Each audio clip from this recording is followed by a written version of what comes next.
ಪರಿಸರ ಪ್ರೀತಿಯನ್ನ ಜಾಗೃತಗೊಳಿಸೋದರ ಜೊತೆಗೆ ಮನುಷ್ಯ ಲೋಕದ ಸ್ಮೃತಿಗೆ ದೂರವಿರೋ ಪಕ್ಷಿ ಕೀಟ ಸರೀಸೃಪಗಳ ಬಗ್ಗೆ ವ್ಯಾಮೋಹ ಕಲ್ಪಿಸಿದವರು ಖ್ಯಾತ ಸಾಹಿತಿ ದಿವಂಗತ ಪೂರ್ಣಚಂದ್ರ ತೇಜಸ್ವಿ.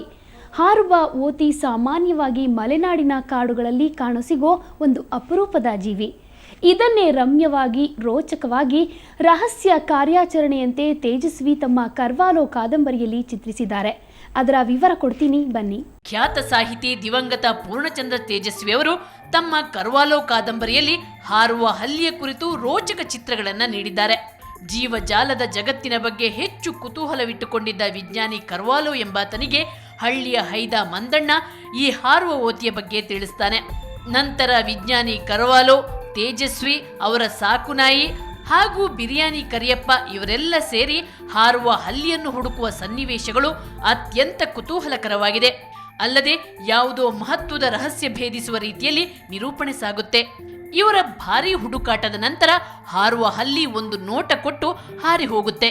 ಒಟ್ಟಾರೆ ಈ ಕಾದಂಬರಿ ಹಾರುವ ಓತಿಯ ಬಗ್ಗೆ ಓದುಗರಲ್ಲಿ ಅತ್ಯಂತ ಕುತೂಹಲ ಮೂಡಿಸುತ್ತೆ. ತೇಜಸ್ವಿ ಅವರ ಕರ್ವಾಲೋ ಕಾದಂಬರಿಯಲ್ಲಿ ಓದಿದಾಗ ಅದು ಕೇವಲ ಅಂದಾಜಿನ ಪ್ರಕಾರ, ವಿಜ್ಞಾನಿಗಳ ಅಂದಾಜಿನ ಪ್ರಕಾರ ಕೇವಲ 1,000 ಈ ರೀತಿಯ ಹಾರುವ ಓತಿಗಳು ವಿಶ್ವದಲ್ಲಿ ಇದ್ದಾವೆ ಅಂತ ಅಂದಾಜು ಮಾಡಲಾಗಿತ್ತು.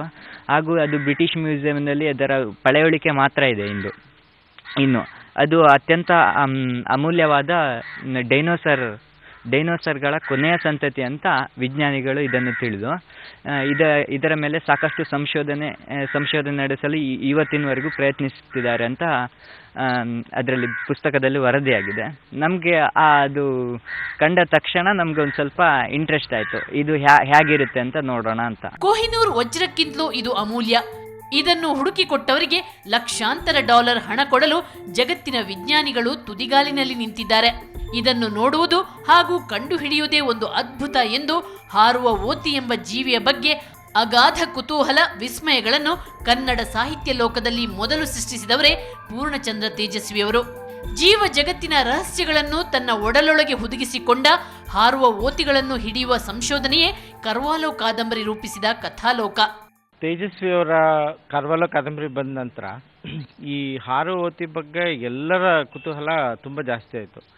ಅದರಲ್ಲೂ ಸಾಹಿತ್ಯದ ವಿದ್ಯಾರ್ಥಿ ಅಲ್ಲದೆ ಇರೋರು ಕೂಡ ಈ ಕಾದಂಬರಿ ಓದೋದ್ರ ಮೂಲಕ ಅದ್ರ ಬಗ್ಗೆ ತುಂಬ ಉತ್ಸಾಹನ ಬೆಳೆಸ್ಕೊಟ್ರು. ನಮಗೂ ಎಲ್ಲ ಅದು ಎಷ್ಟು ಇನ್ಫ್ಲೂಯೆನ್ಸ್ ಆಗಿತ್ತು ಅಂದರೆ, ಆ ಕಾದಂಬರಿ ಓದಿದ್ಮೇಲೆ ನಾವು ಕೂಡ ಮಲೆನಾಡಿಗೆಲ್ಲ ಹೋಗಿ ಅದನ್ನೆಲ್ಲ ಹುಡುಕಾಡಿಕೊಂಡು ಅದ್ರ ಹಿಂದೆ ಓಡಾಡಿ ಅಂತೂ ಇಂತೂ ಹಿಡಿದ್ವಿ ಮತ್ತು ನೋಡಿದ್ವಿ.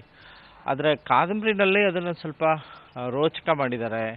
ಅದನ್ನು ಹಿಡಿದು ಕೊಟ್ಟರೆ ಅದೆಷ್ಟೋ ಸಾವಿರಾರು ಕೋಟಿ ರೂಪಾಯಿ ಸಿಗುತ್ತೆ, ಆ ಥರದ್ದೆಲ್ಲ ವಿವರಗಳಿದ್ದಾವೆ. ಕರ್ವಾಲೋ ಓದಿದ ಎಲ್ಲರನ್ನೂ ಹಾರುವ ಓತಿ ಕಾಡುತ್ತಲೇ ಇರುತ್ತೆ. ಕಾಡಿಗೆ ಹೋದಾಗ ಎಲ್ಲಾದರೂ ಹಾರುವ ಓತಿ ಸಿಗುತ್ತಾ ಅಂತ ಹುಡುಕಾಟಕ್ಕೆ ತೊಡಗ್ತೀವಿ. ಕರ್ವಾಲೋದಿಂದ ದೊರೆತಿರುವ ಪ್ರಚಾರದಿಂದಾಗಿ ಜನತೆಯಲ್ಲಿ ಹಾರುವ ಓತಿಗಳ ಬಗ್ಗೆ ಇಂದಿಗೂ ಕುತೂಹಲ ಇದೆ. ಹಾರುವ ಓತಿಯ ರೂಪ, ರಚನೆ ವಿಚಿತ್ರವಾಗಿದೆ. ಇದು ತನ್ನೊಳಗೆ ಅದ್ಭುತ ರಹಸ್ಯಗಳನ್ನು ಒಳಗೊಂಡಿದೆ. ಆ ರಹಸ್ಯಗಳು ಏನು ಅಂತ ತಿಳಿಯೋಣ ಈ ಒಂದು ಬ್ರೇಕ್ನ ನಂತರ.